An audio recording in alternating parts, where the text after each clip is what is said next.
Have you ever watched a movie and you pause a moment when you think you saw something that may or may not have been there? Many people believe these things, and most of the time they likely never happened. Or is it a myth or a urban legend that just randomly happens after years upon years of time passing? For example, we have that there is a myth in that the Wizard of Oz, there is a hanging munchkin when Dorothy meets the Tin Man. This rumor started to be spread around the 1980s and early 90s.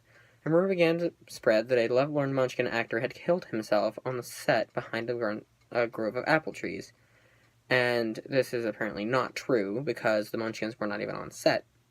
And due to the quality of the VHS tapes and the recordings that they had back then, it's obviously not a person.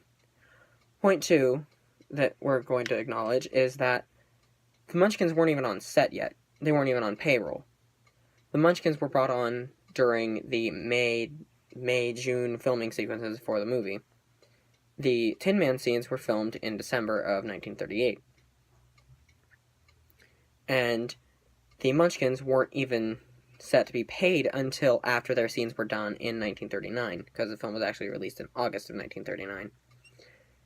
And if someone would have hung themselves on the set of a movie, you would have seen it and somebody would have stopped production.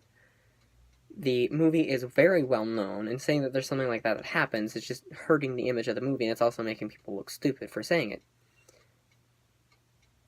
To believe that there is something that happens like that and have no actual proof that it happened or didn't happen and have an argument, it just hurts your reputation.